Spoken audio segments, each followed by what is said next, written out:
इस वक्त की बड़ी और अहम खबर एक बार फिर से बता दें। एमएन सहरावत ने एक बार फिर से भारत का नाम रोशन किया है, छठा पदक अपने नाम किया है, कांस्य उन्होंने जीता है। ओलंपिक में भारत को एक और ब्रॉन्ज मेडल मिला है। परिवार वालों की तस्वीरें आपने देखी, मतलब तमाम गांव के जो लोग हैं एक दूसरे को मिठाई खिलाते हुए नजर आए और कहा कि कितने संघर्षों के जीवन के बाद वो यहां तक पहुंचा है। 57 किलो वर्ग में उन्होंने ये जीत हासिल की है। 13-5 से हराकर अमन ने ये ब्रॉन्ज मेडल अपने नाम किया है। तो इस वक्त की बड़ी और अहम खबर पेरिस ओलंपिक से, जहां अमन सहरावत ने कमाल कर दिया है। पेरिस ओलंपिक में भारत के खाते में आया है छठा ब्रॉन्ज मेडल।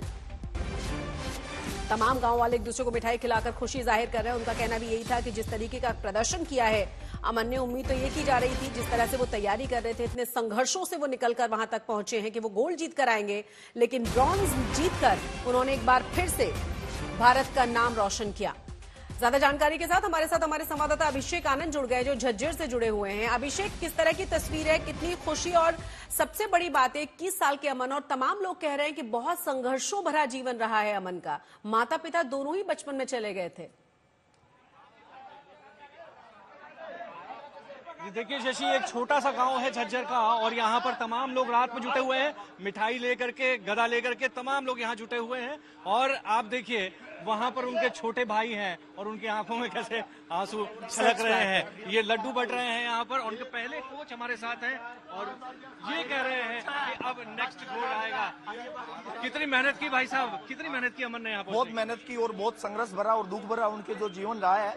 और 21 साल की उम्र में मात्र उन्होंने ये मुकाम जो पाया है, मैं तो इसको ब्रॉन्ज की जगह गोल्ड में का नाम देना चाहूंगा, क्योंकि इस उनका जो जीवन और जो उनका संघर्ष और जो दुख भरा जीवन देखें तो ये ब्रॉन्ज नहीं गोल्ड मेडल है आज देश के लिए और पूरे भारतवर्ष में और पूरे हिंदुस्तान में। मेरे गांव में हर जगह खुशी का माहौल है और मैं भगवान से आगे ये कोच जो इनके पहले कोच, पहले आपने ही पहली ट्रेनिंग दी थी उनको। हाँ। दिल में बहुत खुशी है जी। दिल में बातें तो बता ही नहीं जा सकती जी। हाँ, बातें तो बता ही नहीं जा सकती, इतनी खुशी है।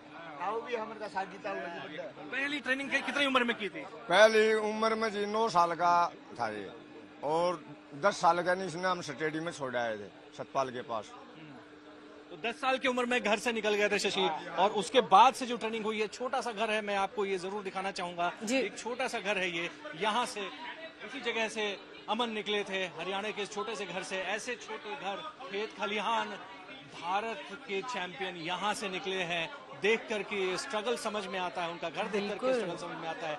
सड़कें यहाँ तक पहुँचने के लिए खराब है, लेकिन आज यहाँ जश्न का माहौल है। आज इस गांव में पूरा जश्न मन रहा है।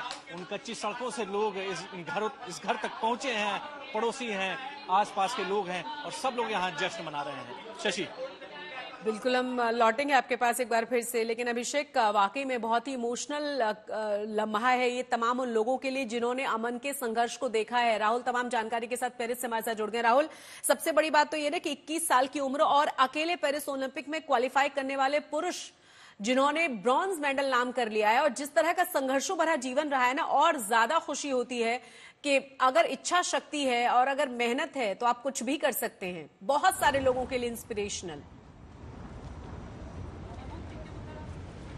और शशि, ये ना इस रेसलिंग की बात है, रेसलर्स की बात होती है, ये सब ऐसे ही हैं। आप चाहे सुशील कुमार, ये बहुत कुछ त्याग के बहुत छोटी उम्र में आ जाते हैं, दिल्ली आ जाते हैं, आसपास के जो गांव हैं वहाँ से दिल्ली आ जाते हैं, ट्रेनिंग करते हैं। अब आप छत्रसाल स्टेडियम चले जाइए ना यार, आप उस छत्रसाल स्टेडियम को भी सलाम है, जहाँ और जिस जगह से इतने सारे पहलवान निकलते हैं। और हर साल आप देखिए, हर ओलंपिक गेम्स में कोई ना कोई रेसलर जो है वहाँ से एक ओलंपिक पदक मेडल लेकर ही आता है। फिर चाहे वो सुशील रहे हो 2008 में, योगेश्वर दत्त रहे हों। सुशील ने तो खैर 2012 में दोबारा वो मेडल जीता था।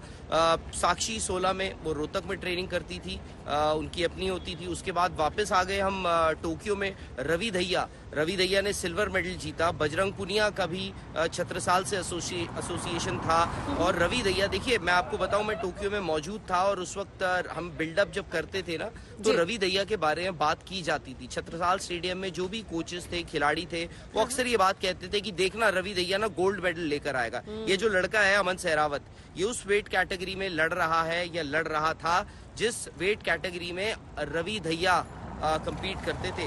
इनको रवि दहिया के ऊपर चुना है, तो इनमें कुछ तो बात रही होगी इस लड़के में, और इस लड़के को अमन सहरावत को कुछ तो देखा गया होगा कि ये ओलंपिक्स जाएगा। एक और छत्रसाल स्टेडियम से एक और आपका मेडल आया है, और कुश्ती इंडिया एक पावर हाउस है। हम देखिए, हम आपने क्योंकि बात करी कि एक लौते पुरुष पहलवान पुरुष रेसलर हैं जो हिंदुस्तान के लिए, इंडिया के लिए यहाँ पेरिस ओलंपिक्स में आए हैं। इससे पहले 4 लड़कियां और compete करी, अनफॉर्चुनेटली वो हार गई।